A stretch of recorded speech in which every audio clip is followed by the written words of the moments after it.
मेरी 21 साल की बेटी थी। जब भी कॉलेज से वापस आती अपना पेट पकड़कर रोने लगती। जब भी डॉक्टर के पास चलने के लिए कहती थी साफ साफ मना कर देती। मुझे शक हुआ तो मैंने एक दाई को अपने घर बुलाया। बेटी का चेकअप करवाया तो गांव की दाई सर पकड़ कर बैठ गई और कहने लगी कि इसकी शादी आज ही मेरी 15 साल की बेटी से करवा दो, नहीं तो मर जाएगी। मैं तो डर गई और उसकी शादी दाई के बेटे से कर दी। शादी के 2 दिन बाद ही वो ठीक होने लगी।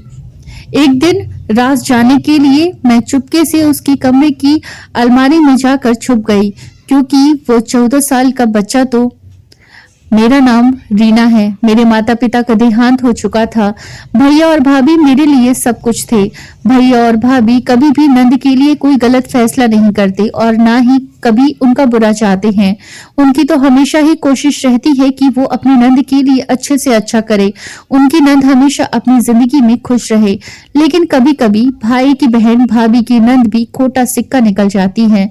मेरी बेटी की जिंदगी की कहानी मेरे अतीत से जुड़ी हुई है। मुझे लगता था कि अब सब कुछ ठीक हो गया है, पर ऐसा नहीं था। हमारा अतीत कभी कभी सालों बाद भी हमारे आगे आ जाता है।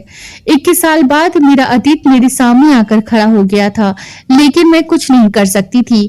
मैंने जवान बेटी के हाथों से ही धोखा खाया था। उसने मेरे भरोसे को तोड़कर रख दिया था। आज भी मुझे याद है, हम 2 बहनें थी। मेरी बहन मुझसे 3 साल बड़ी थी। जब हमने कॉलेज जाना शुरू किया तो बहन का बर्ताव मेरे साथ बदल गया। वो हर समय अपने आप में ही मग्न रहती। एक दिन मेरी सहेली की दोस्त ने मुझे बताया कि तुम्हारी बहन के पास फोन है और वो किसी लड़के से बात करती है। मैंने उसकी बात पर भरोसा नहीं किया। समय बीता गया। मेरी बहन रात को सबके सो जाने के बाद चुप कर दूसरे कमरे में चली जाती। वो बहुत ज्यादा खुश रहने लगी थी। जब मैंने सबकी वजह पूछी तो उसने मुझसे कहा कि ऐसी कोई बात नहीं है, बस पर मेरी पढ़ाई में मन नहीं लगता था, इसीलिए मुझे बहुत खुशी होती अगर मेरी पढ़ाई से जान छूट जाती तो। मैंने बहन से कहा, मेरी तो आखिरी इच्छा थी कि तुम आगे पढ़ो। मेरा तो सपना था तुम पढ़ लिख कर कुछ बनो। लेकिन जवाब में उसने मुझसे कहा कि समय के साथ साथ इंसान के सपने और सोच बदल जाती हैं। एक दिन मेरी भाभी बिस्तर साफ कर रही थी। उन्हें मेरे बिस्तर में से मोबाइल मिला। मुझसे पूछने लगी, ये मोबाइल किसका है? मैंने अपनी भाभी से कहा कि मुझे नहीं पता ये मोबाइल किसका है, अगर और कहां से आया है, कैसे आया। मेरी बहन बोली कि भाभी ये झूठ बोल रही है, इसका ही मोबाइल है। मैंने खुद ये मोबाइल इसके पास देखा था। मेरी भाभी ने मेरे मुंह पर जोर से थप्पड़ मारा। मोबाइल उसी समय अपने पास रख लिया। मेरी बहन ये सब देखकर हंसने लगी। मुझे अब समझ में आया था कि मेरी बहन अपना मोबाइल मेरे पास छुपाती थी ताकि जब मैं उस मोबाइल को ढूंढने की कोशिश करूं तो मुझे ना मिले। और एक बार ऐसा ही हुआ था। इन सब के बाद भाभी ने मेरा कॉलेज जाना बंद कर दिया और मुझसे बहुत ज्यादा नाराज रहने लगी। जब भैया ने पूछा कि मैं कॉलेज क्यों नहीं जा रही हूँ तो भाभी ने उनसे कह दिया कि एग्जाम होने वाले हैं तो ये घर पर ही रहकर तैयारी कर रही है, आप परेशान न हो, मैं सब देख लूंगी। एक दिन भैया ने कहा, मेरा दोस्त चाहता है कि अब हमें अपनी बहन की शादी कर देनी चाहिए, वह बड़ी हो गई है। दीदी का रिश्ता भैया के दोस्त के घर पर हुआ था और ये रिश्ता उसकी मर्जी से ही हुआ था, लेकिन अब वो उस लड़के को पसंद नहीं करती थी। भाभी ने दीदी को बहुत समझाया लेकिन वो भाभी की बात नहीं मानी। उसी समय भाभी को मेरी बात पर विश्वास हुआ कि मैं सच कह रही थी। अब मेरा कॉलेज जाना शुरू हो गया था, लेकिन सारा सच भाभी के सामने आ चुका था। एक दिन मेरी दीदी ने खुद भैया से कहा कि वो अपनी मर्जी से शादी करना चाहती है, किसी भी हाल में वो उनके दोस्त के बेटे से शादी नहीं करेगी। वैसे भी उन लोगों के घर में खाने पीने को तो कुछ भी नहीं है। मेरी ख्वाहिश, मेरे सपने वो कैसे पूरा कर सकता है? भैया ने कहा कि मैं अपने दोस्त को जुबान दे चुका हूँ और अब तो पूरब की नौकरी लगने वाली है। वैसे भी जो कुछ मेरे पास है वो सब तुम दोनों बहनों का ही है। मैं कौन सा अपने साथ लेकर जाने वाला हूँ। अब मैं तुमसे इस बारे में कोई बात नहीं करना चाहता, लेकिन दीदी भी अपनी जिद पर अड़ी रही। कहने लगी कि अगर आप लोगों ने मेरे साथ जबरदस्ती की तो मैं फांसी लगा लूंगी, लेकिन किसी भी हाल में नीरज से शादी नहीं करूंगी। दीदी की बात सुनकर मेरी भाभी बहुत ज्यादा परेशान है। भैया के दोस्त भी शादी के लिए जल्दी कर रहे थे। क्योंकि उनकी माँ की तबीयत ठीक नहीं रहती थी। वो चाहती थी कि वो अपनी आंखें बंद होने से पहले वो अपनी बेटी की शादी देख ले, लेकिन दीदी मानने को तैयार ही नहीं थी। एक दिन दीदी कहने लगी कि मैं नीरज से कुछ बात करने जा रही हूँ। भाभी ने कहा, रीना को अपने साथ ले जाओ। दीदी कहने लगी कि आखिर कब तक मुझे आप कैद करके रखोगे? आप बेफिक्र रहे, घर से भाग नहीं रही हूँ। ये कहकर वो घर से चली गई और शाम को वापस आई। मेरी भाभी भी उन्हें देखकर खुश हो गई और सोच रही थी कि शायद नीरज ने उन्हें शादी के लिए मना लिया होगा, क्योंकि नीरज भी दीदी को पसंद करते थे। इस बात से सब लोग अनजान थे कि उसकी नंद, जिसे उन्होंने बहुत लाड प्यार से पाला था और कभी भी किसी बात की कोई पाबंदी नहीं लगाई थी, वो उनकी इज्जत को मिट्टी में मिलाने जा रही है। नंद तो भैया भाभी की इज्जत और मान सम्मान होती है और अपनी भैया और भाभी की खातिर तो अपनी जान भी दे देती है, पर कुछ नंद ऐसी भी होती है जो ये सब नहीं सोचती कि उनके भैया भाभी ने अपनी सारी जिंदगी उनकी परवरिश में गुजार दी। हम सब लोग सोच रहे थे कि मेरी दीदी नीरज अपने मंगेतर से मिलने जाती है, लेकिन भैया को तो ये बात पता नहीं थी, क्योंकि ये बात इस समय बहुत गलत समझी जाती थी। एक दिन जब मैं कॉलेज से वापस आ रही थी तो मैंने दीदी को एक लड़के के साथ बाइक पर जाते देखा।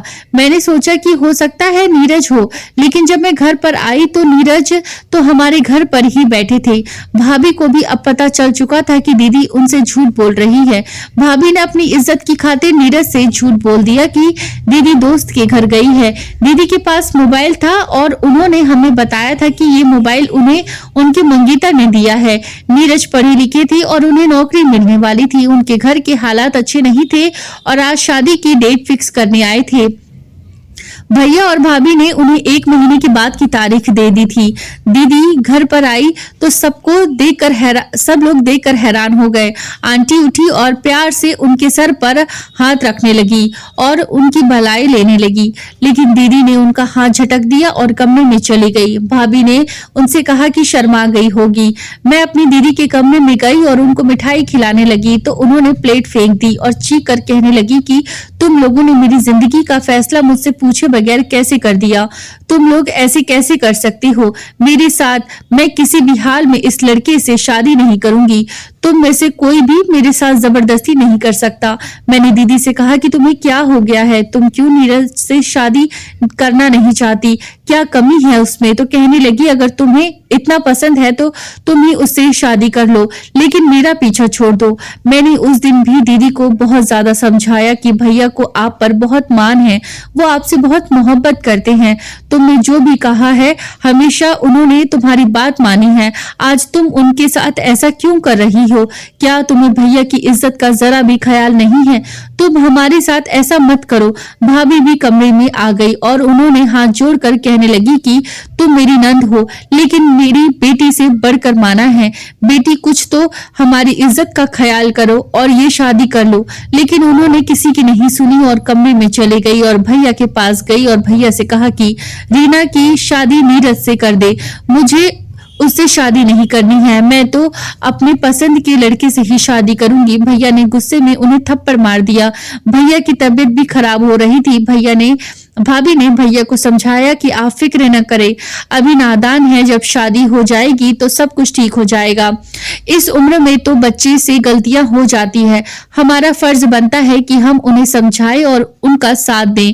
भैया ने कहा कि मुझे लग रहा है कि ये मेरी इज्जत को मिट्टी में मिलाकर रहेगी, लेकिन तुम भी इसे साफ साफ कह दो, अगर इसने ऐसा कुछ भी किया तो मैं जिंदगी भर इसे माफ नहीं करूंगा। अगर इसे अपनी मर्जी से शादी करनी है तो मेरी एक शर्त है, इससे कहो कि ये इस लड़के को यहाँ बुलाए। मैं उसी दिन उसकी शादी उस लड़के से करके इसे विदा कर दूंगा। इसके बाद हमारा इससे कोई रिश्ता नहीं रहेगा और ना ही ये मेरे घर में वापस आएगी। तुम भी इसे भूल जाना और सिर्फ इतना याद रखना कि हमारी एक ही बहन है। ये सुनकर मेरी भाभी रोने लगी, लेकिन जब दीदी की ये बात पता चली तो उन्हें जरा भी अफसोस नहीं हुआ, बल्कि वो तो बहुत खुश हो गई। कहने लगी कि बस एक बार मेरी शादी हो जाए, फिर मैं भैया को खुद मना लूंगी। वो मुझसे बहुत प्यार करते हैं, मान जाएंगे। अब तो दीदी के पैर जमीन पर नहीं थे, वो तो आसमानों में उड़ रही थी। जब दीदी ने उस लड़की को बुलाने के लिए कॉल की तो उसने फोन नहीं उठाया। भैया बहुत ज्यादा परेशान थी कि वो अपने दोस्त से क्या कहेंगे। शादी के दिन भी पास आ रहे थे और लड़का भी दीदी का फोन नहीं उठा रहा था। दीदी अब टेंशन में बीमार रहने लगी और इसी बीच नीरज को भी सब कुछ पता चल गया था। नीरज इस बारे में दीदी से बात करने आया था। दीदी ने उन्हें बहुत ज्यादा बेइज्जत किया, कहने लगी कि तुम्हारी हैसियत क्या है जो तुम मुझसे शादी करना चाहते हो। नीरज, जो दीदी का मंगेतर था, कहने लगा, जब तुम्हारे भैया ने शादी के लिए कहा था तुमने मना क्यों नहीं किया? अगर तुम्हें मुझसे शादी नहीं करनी थी तो तुम उसी समय मुझे इनकार कर देती। मैं कभी भी तुमसे रिश्ता नहीं करता। अब शादी की डेट फिक्स हो चुकी है, सब तैयारी पूरी हो चुकी है। अब मैं किसी भी हाल में पीछे नहीं हट सकता। अब बात मेरी इज्जत पर आ चुकी है। दीदी ने कहा, तुम्हें जो करना है वो कर लो, लेकिन मैं कभी भी तुमसे शादी नहीं करूंगी। वो लड़का अभी तक दीदी का फोन नहीं उठा रहा था। दीदी उसी लड़के के घर भी गई जहां वो रहता था, लेकिन उसका कुछ पता नहीं चल सका। उसके पड़ोसी ने भी उसके बारे में कुछ नहीं बताया। तब मजबूर होकर दीदी को भैया का फैसला मानना पड़ा। उन्हें 10 दिन का समय दिया। कहा कि अगर वो सबके साथ तुम्हारा रिश्ता मांगने आता है तो मैं तुम्हें उसके साथ विदा कर दूंगा। अगर नहीं आया तो तुम्हें मेरी बात माननी पड़ेगी। पर वो नहीं आया और ना ही उसने दीदी का फोन उठाया। घर में शादी की शहनाइयां बजने लगी। सब मेहमान आने शुरू हो गए थे। दीदी का रो रो कर बुरा हाल था। भाभी और भैया ने उन्हें बहुत समझाया कि भैया और भाभी कभी भी अपनी बहन या नंद के लिए कोई गलत फैसला नहीं करते। भैया भाभी तो हमेशा अपनी बहन को खुश देखना चाहते हैं। नीरज एक बहुत अच्छा लड़का है और वो तुम्हें बहुत खुश रखेगा। अगर जिससे तुम मोहब्बत करती हो वो लड़का सच्चा होता तो जिस दिन उसे तुम्हारे रिश्ते के बारे में पता चला था उसी दिन वो तुम मुझसे बात करने के लिए आता। उसे सिर्फ तुमसे दिल लगी करनी थी। वो धोखेबाज था, लेकिन दीदी तो उसकी मोहब्बत में अंधी हो चुकी थी। वो सिर्फ अपना ही सोच रही थी।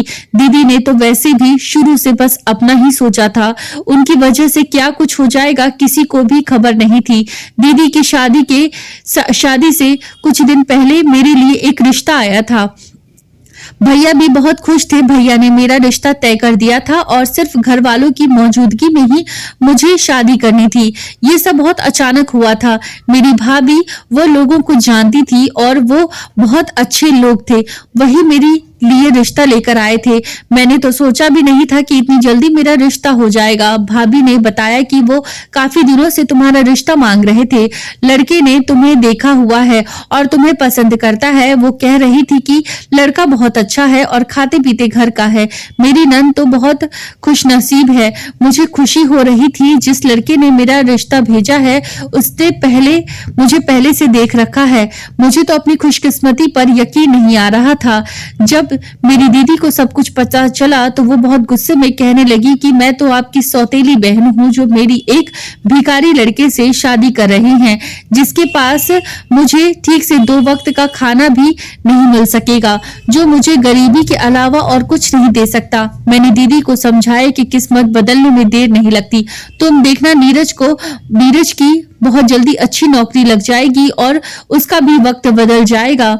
मुझे भगवान पर पूरा भरोसा है। एक दिन मेरी मामी की बेटी घर पर आई और मेरी पति से बात करवाई। उस दिन पहली बार मैंने अपने होने वाले पति से बात की थी और शायद ये मेरी पहली और आखिरी बात थी। मैं नहीं जानती थी कि अब कौन सी मुसीबत हमारे घर पर आने वाली है। मेरी बहन की शादी का दिन आ गया था और वो बहुत सदमे की हालत में बैठी थी। मेरी कजिन कहने लगी, तुम तो ऐसे मुंह बनाकर बैठी हो जैसे जबरदस्ती तुम्हारी शादी कर रहे हैं। सच तो यही था। जो लोगों को लग रहा था वो सच था। भाभी ने उन लोगों से बहाना बनाया और दीदी को वहां से ले गई। अब बारात भी आ चुकी थी, लेकिन किसी को नहीं पता था कि आने वाले पल में सब लोगों के ऊपर क्या कयामत टूटने वाली है। जैसे ही बारात आई सब लोग बारात देखने चले गए। मैं बहुत खुश थी कि मेरी बहन की शादी है। जब मुहूर्त का समय आया और पंडित जी ने दुल्हन को बुलाने के लिए कहा, मेरी भाभी मेरी दीदी को लेने गई, लेकिन वो अपने कमरे में नहीं थी। वो वहां से भाग चुकी थी। जाते हुए एक लेटर छोड़कर गई थी। उस लेटर में लिखा था, आप लोग मुझे शादी के लिए मजबूर नहीं कर सकते। मैं लोगों के लिए अपनी खुशियों को नहीं छोड़ सकती, इसीलिए मैं ये घर छोड़कर जा रही हूँ। ये सुनते ही भैया की हालत बहुत ज्यादा खराब हो गई। भैया के दोस्त को और उनकी फैमिली को भी सब कुछ पता चल चुका था। सब लोग दुल्हन के आने का इंतजार कर रहे थे, पर वो तो अपने भैया की इज्जत उतार कर चली गई थी। भैया रोते रोते कह रहे थे कि मुझसे क्या गलती हो गई, ऐसी क्या कमी रह गई थी मेरी परवरिश में जो मेरी बहन ने एक बार भी मेरी इज्जत का नहीं सोचा। अब मैं लोगों को क्या मुंह दिखाऊंगा, सबसे क्या कहूंगा कि मेरी बहन अपनी शादी छोड़कर कहां चली गई। भैया के दोस्त ने कहा कि तुम फिक्र मत करो, रीना हमारी बेटी है। अगर आपकी एक बहन हमारे घर की बहू नहीं बन सकी तो क्या हुआ, दूसरी बहन बन सकती है। भैया ने मेरी तरफ देखा, मुझे उनकी आंखों में एक उम्मीद दिखाई दी थी। ये सुनकर मैं अपनी भाभी के गले लग कर रोने लगी। मैंने भाभी से मना किया, ऐसा नहीं करें। भैया ने भी अपने दोस्त से कहा कि रीना की मंगनी हो चुकी है, मैं उन लोगों से क्या कहूंगा। भैया के दोस्त ने कहा कि मंगनी ही तो हुई है, शादी तो नहीं हुई। उनसे कह देना कि रीना की शादी जहां होनी थी वहां हमने कर दी। इस तरह अचानक से मेरी नीरज से शादी हो गई, जिसके बारे में मैंने कभी सोचा भी नहीं था। आज वो मेरे सामने मेरा पति बनकर खड़ा था। हम लड़कियों के साथ भी हमेशा ऐसा क्यों होता है, क्यों हमें हमेशा कुर्बानी देनी पड़ती है। भैया और भाभी अपनी इज्जत की खातिर अपनी दूसरी बहन के सपनों को तोड़कर रख देते हैं। मेरी बहन के लिए सजा किए की सजा मुझे मिली थी और वो खुद न जाने कहां चली गई थी, किसी ने भी उसकी खबर नहीं ली थी। भैया ने कहा कि वो आज से हमारे लिए मर चुकी है। मेरा इस घर से किसी भी इंसान का उस लड़की से अब कोई रिश्ता नहीं रहा। मैं अपने भैया और भाभी की दुआओं से विदा होकर अपने ससुराल चली गई, लेकिन अभी मेरा इम्तिहान खत्म नहीं हुआ था। जिंदगी भी उन्हीं लोगों को का बार बार इम्तिहान लेती है जो पहले से बिखरे हुए हों। भाभी ने मुझे समझाया था कि सब कुछ भूलकर अब तुम्हें इस रिश्ते को निभाना होगा, क्योंकि अब से वही तुम्हारा घर है। लेकिन एक लड़की का कभी अपना घर नहीं होता, वो हमेशा एक जगह से दूसरी जगह जाती रहती है। सारी उम्र माँ बाप के घर पर यही बात सुनती है कि पराया धन है, कल को तुम्हें अपने घर जाना है। और जब शादी हुई तो सास कह रही थी ये तुम्हारा अपना नहीं है, क्योंकि मेरे बेटे ने तुमसे मजबूरी में शादी की है। ये सब बातें मुझसे मेरी सास कह रही थी। मेरा पति जो पहले मेरी बहन के मंगेतर था और उससे मोहब्बत करता था, उस दिन बहुत ज्यादा रोया था। उसने मेरी बहन का धोखा बर्दाश्त नहीं हो रहा था। काश जब दीदी ने बार बार शादी से मना किया था तभी ये लोग रुक जाते। मेरे पति ने भी मुझे साफ साफ कह दिया कि वो मुझे अपनी पत्नी के रूप में स्वीकार नहीं कर सकता, क्योंकि मजबूरी में बनाए गए रिश्ते कभी कामयाब नहीं होते। मुझे अभी इन सब से निकलने के लिए थोड़ा समय चाहिए था। जब मैं अपने मायके जाती तो भाभी मुझे समझाने लगती। भैया भी मुझसे अब और ज्यादा मोहब्बत करने लगे थे, क्योंकि मैंने भैया की इज्जत बचाई थी। भैया ने मुझसे कहा था कि जो लड़कियां अपने पति का दिल जीतना जानती है वो कभी हार नहीं मानती। तुम भी अपने पति के दिल में अपनी जगह बनाने की कोशिश करो। जब तुम उसका दिल जीत लोगी तो वो अपना अतीत भूल जाएगा। मैं जानता हूँ मैंने तुम्हारे साथ सही नहीं किया। नीरज मेरी दोस्त का बेटा है और मैं उसको बहुत अच्छे से जानता हूँ। वो शरीफ लड़का है, अभी वो सब में है, उसके दिल को चोट पहुंची है। तुम देखना एक समय आएगा तुम मुझसे खुद कहोगी कि भैया आपने मेरे लिए अच्छा फैसला किया था। मैंने भैया को गले से लगा कर रोने लगी। मैं इसी कोशिश में रहती थी कि अपने पति का और ससुराल वालों का दिल जीत सकूं। मेरे ससुर तो बहुत अच्छे थे और मुझसे बहुत प्यार भी करते थे, लेकिन मेरी सास और मेरी नंद मुझे पसंद नहीं करती थी। ऐसा नहीं था कि मैं अपनी बहन से खूबसूरत नहीं थी, बस उन लोगों का गुस्सा था जो मेरी बहन ने उन लोगों के साथ किया था। वो अपना गुस्सा मुझ पर निकाल दी थी। अब मेरे पति की नौकरी मिल गई थी और कंपनी की तरफ से घर और गाड़ी भी मिली थी, तो मेरे ससुर ने कहा कि रीना की कदम हमारे घर के लिए बहुत शुभ है। लेकिन उन लोगों ने ये बात हवा में उड़ा दी थी, पर मुझे इस बात का कोई अफसोस नहीं था। हर इंसान को उसके नसीब का मिलता है।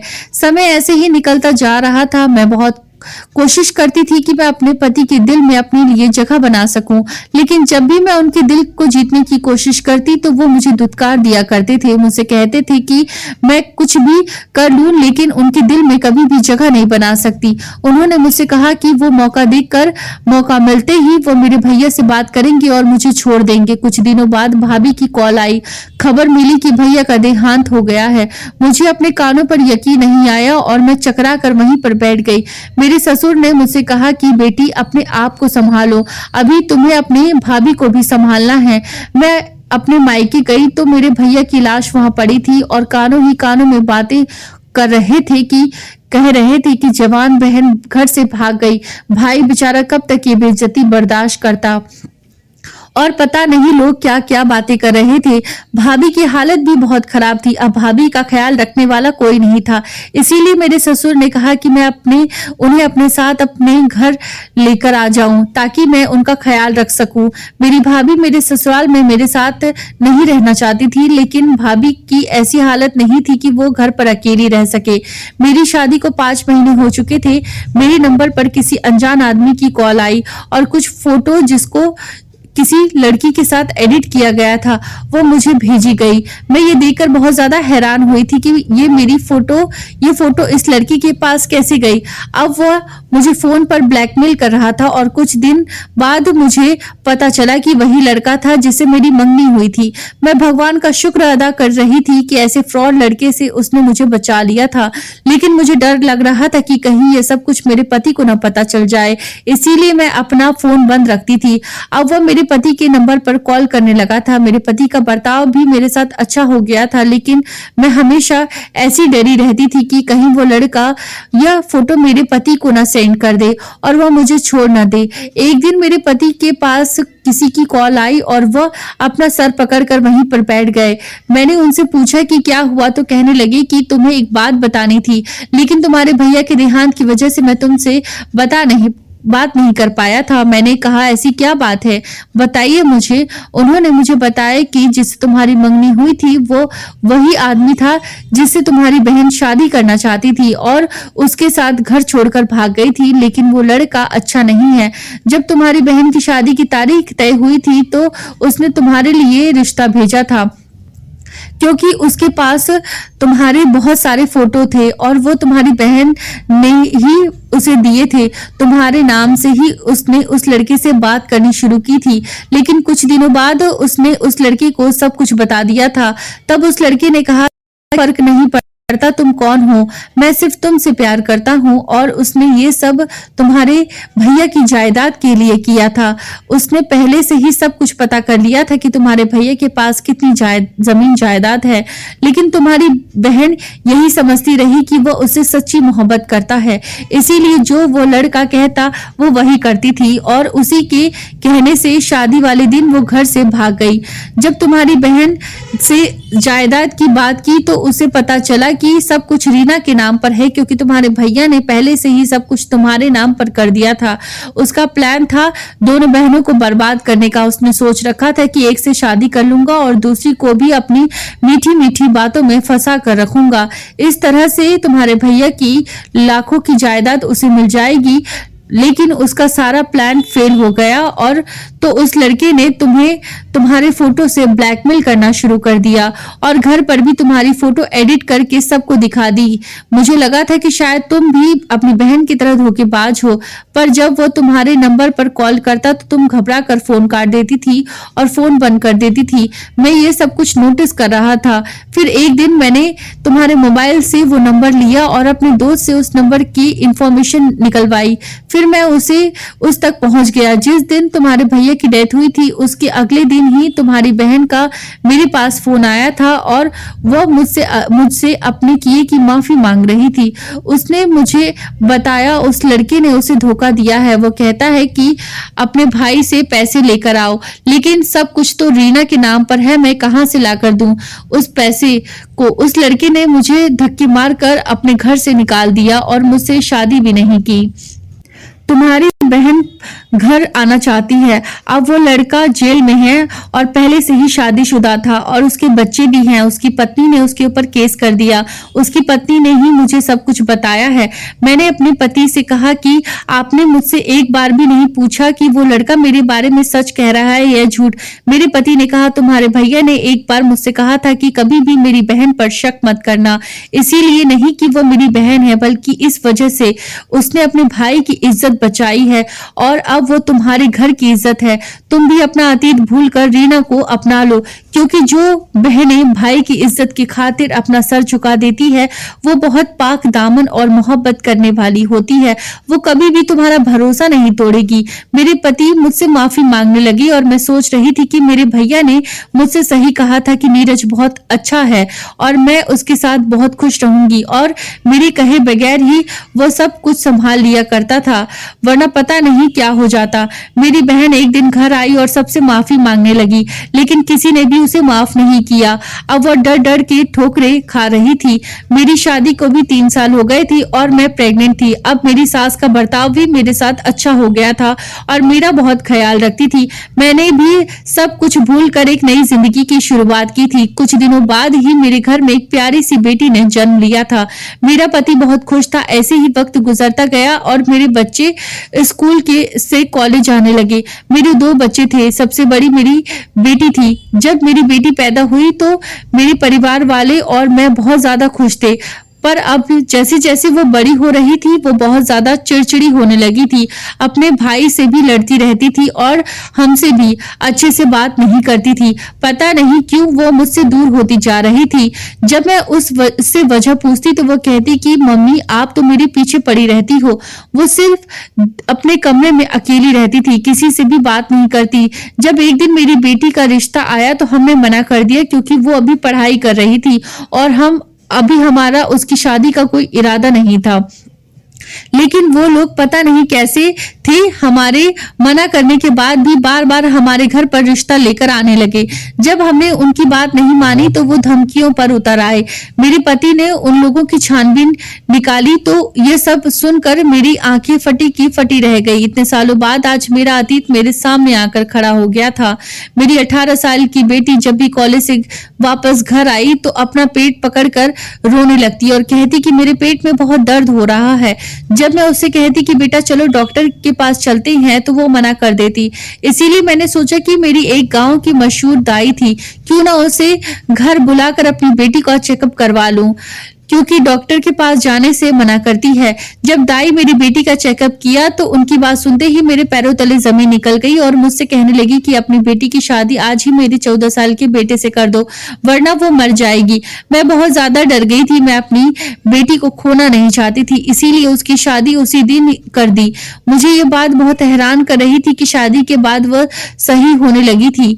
मैं जानना चाहती थी कि आखिर ये क्या राज हो सकता है। इसीलिए मजबूर होकर एक दिन मैंने अपनी बेटी के कमरे में चुपके से छुप गई तो वहां कोई 14 साल का लड़का नहीं था, बल्कि वही लड़का था जो मेरी बेटी का रिश्ता लेकर आया था और वह उसी का बेटा था जिसने मेरी बहन को धोखा दिया था और उसके साथ मेरी भी जिंदगी बर्बाद करने की कोशिश की थी।